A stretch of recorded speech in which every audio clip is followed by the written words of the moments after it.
அனைத்து உலகம் ஆளும் அனைத்து உலக பார்வர்ட் பிளாக் பக்தி மார்க்க பக்த கோடிகள் அனைவருக்கும் பக்தி மார்க்கம் சேனல் மூலமாக அனைத்து வணக்கங்களையும் தெரிவித்துக் கொள்கின்றேன். இன்று வானத்தை நோக்கி ஆய்வு செய்து கொண்டிருக்கையிலே ஐம்பூதங்களின் செயல்பாடு எவ்வாறு இருக்கின்றது என்பதை எனக்கு கடவுள் சுட்டிக்காட்டியது போல ஒரு சிறிய எண்ணங்கள் தோன்றியது. அந்த எண்ணங்களை மறக்காமல் உங்களிடம் சொல்லி வைப்போம் என்று நான் சொல்லி வைக்கின்றேன். வானத்தை உற்று நோக்கி கொண்டிருக்கையிலே மேகத்திலே வெண்மேகங்கள் வந்து படர ஆரம்பித்தன. படர்ந்த சிறு நேரத்தில் கருமேகங்கள் உருவாகின.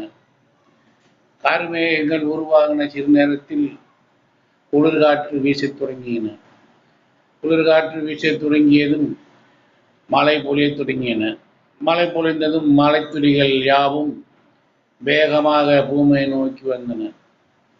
இதனால் பூமி நனைந்து பூமி எங்கும் வெள்ளம் போல் உருவாகியது.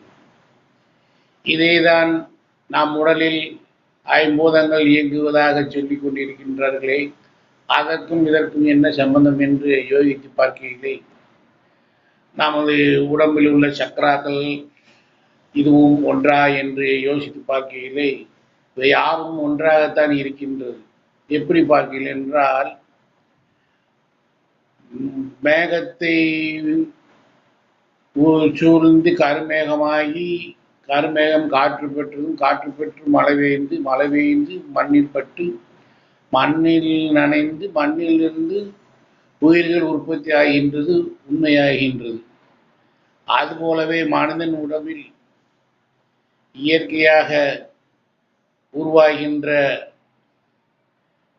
ஆண் பெண்கள் ஈடுபாடு என்பது இயற்கையாகவே தோன்றி ஐம்பூதங்கள் போல் உச்சந்தலையில் இருக்கின்ற கண் வழியாக காந்த விசை போல் ஈர்த்து அது உள்ளிருக்கின்ற வானமண்டலத்தில் பதிவாகி கருமேகமாக உருவாகி உள்ளிருக்கின்ற காத்தாக குளிர்விக்கப்பட்டு அது கீழ் நோக்கி நம்மளுடைய உயிரணுக்களாக கீழே அனுப்பப்பட்டு அதனால் உந்துதல் சக்தி ஏற்பட்டு வாயு மூலமாக அந்த உயிரணுக்கள் யாவும் பிறிதொரு இடத்தில் மண் என்னும் யோனியில் திணிக்கப்படுகின்றன.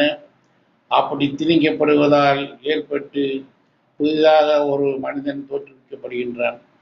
அதுபோலவே இந்த ஐம்பூதங்களும் வெளியிலே நம்மளுக்கு இயற்கையாகவே செய்து காட்பது போல் என் மனதில் தோன்றியது.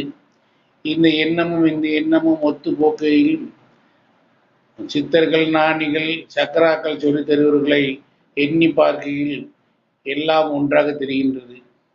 நான் பேசியிருப்பது பக்தி மார்க்க பக்தர்களுக்கு தெளிவுபடுமாயின், உண்மையாக இருக்குமாயின், எல்லா செயல்களும் நம்மை சுற்றியே தினமும் நடந்து கொண்டிருக்கின்றன. நாம் தான் அவைகளை கவனிக்க மறக்கின்றோம். எனவே உடலில் இருக்கிறது எல்லாமே இயற்கையில் இருக்கிறது, அண்டத்தில் உள்ளது பிண்டத்தில் உள்ளது என்று சொல்வார்களே சித்தர்கள், மகாமுனிகள். அது உண்மையாகவே நடந்து கொண்டிருக்கின்றது. இதை நாம் உற்று கவனிக்க வேண்டிய சூழ்நிலை இருக்கின்றோம்.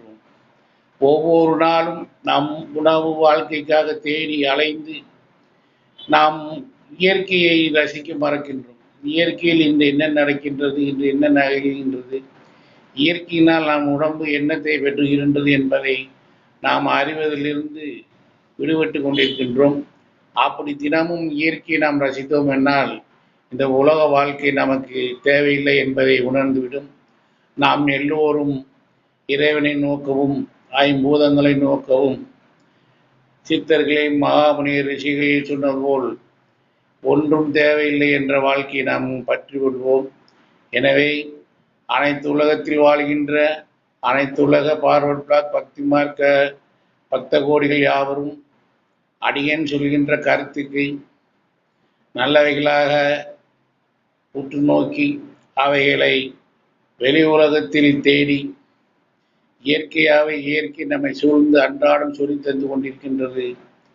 எனவே அதிலிருந்து நாம் கற்றுக்கொள்வோம் என்று இயற்கை நாடுவோம், இயற்கையை வணங்குவோம், இயற்கை மீது அன்பு செலுத்துவோம் என்று கூறி உங்களிடமிருந்து விடைபெறுகின்றேன். நன்றி, வணக்கம். வாழ்க அனைத்துலக பக்தி மார்க்க பார்வர்ட் பிளாக்